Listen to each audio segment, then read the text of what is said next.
Motores de corrente contínua. Tensão de armadura.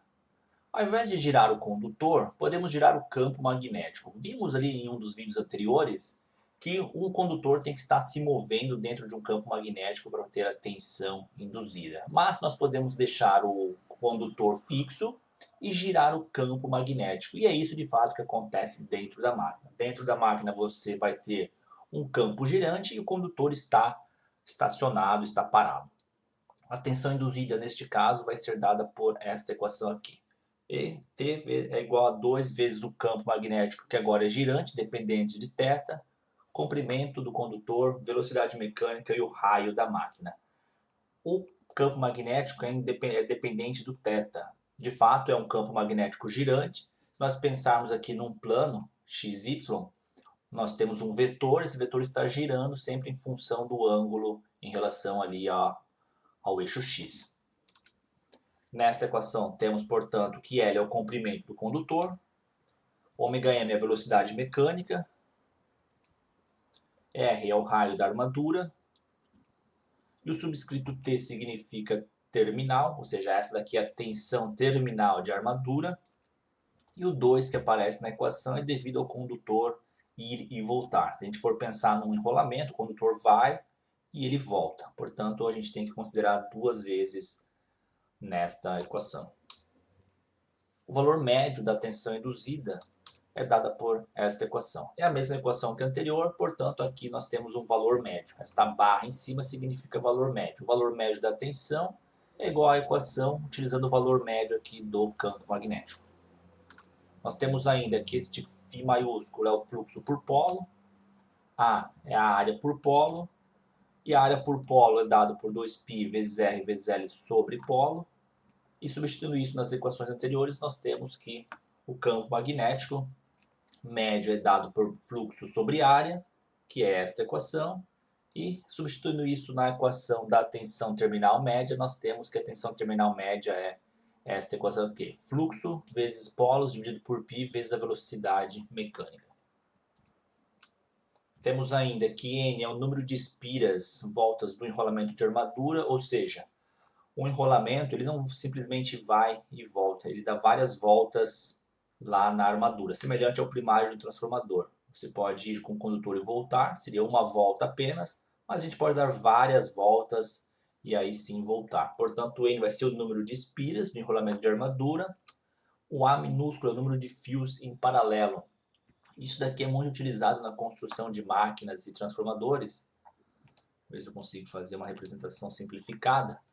Isso porque um fio ele tem uma certa bitola, e ao invés de fazer um enrolamento utilizando um único fio com uma certa bitola, é comum fazer, por exemplo, fios em paralelo. Fazer 4 fios em paralelo que represente uma bitola aproximada quando a gente estivesse utilizando apenas um. O motivo disso é que quando a gente tem um condutor apenas, os elétrons tendem a circular pela superfície do condutor, ele vai ter uma certa... No núcleo aqui do condutor você tem menos elétrons conduzidos do que na superfície, isso é o efeito skin. A distribuição do calor, tudo é muito dependente disso. E você dividir uma bitola em 4 fios menores, por exemplo, você vai diminuir bastante esse efeito skin, vai ter uma distribuição mais uniforme dos elétrons nos condutores. Isso é muito comum em construção de transformadores e de máquinas. Ao invés de usar um único fio, utilizam-se vários fios em paralelo. Pode ser 4, 6, 8, depende muito da aplicação. E na construção da máquina nós temos, portanto, o A minúsculo como números de fios em paralelo. Voltando aqui ainda nos fios em paralelo, obviamente eles são unidos, né? Lá no início dos fios e lá no final, de fato, você tem uma corrente passando por 4 condutores, faz um curto-circuito lá no início, lá no final, e de fato você vai ter um condutor com 4 fios. Utilizando esses dois termos, a tensão terminal média de armadura, agora chamada de EA, vai ser dada por esta equação, número de espiras sobre número de fios em paralelo vezes a tensão terminal média. E substituindo as equações que nós tínhamos, nós vamos chegar nesta equação aqui. EA é igual a K vezes A, vezes o fluxo, vezes a velocidade mecânica da máquina. Este Ka é uma constante desses valores aqui. Número de espira vezes polo sobre π vezes A. Tudo isso passou a ser uma constante Ka. Olhando novamente para essas duas últimas equações, este Ka é uma constante de armadura que depende da construção da máquina. De fato, como Ka é esta parte aqui da equação, e isto são grandezas dependentes da construção da máquina. Número de espiras, ou seja, a construção da máquina, número de polos também é construção da máquina, número de fios em paralelo também é construção da máquina, e o π entra aí por ser uma constante também.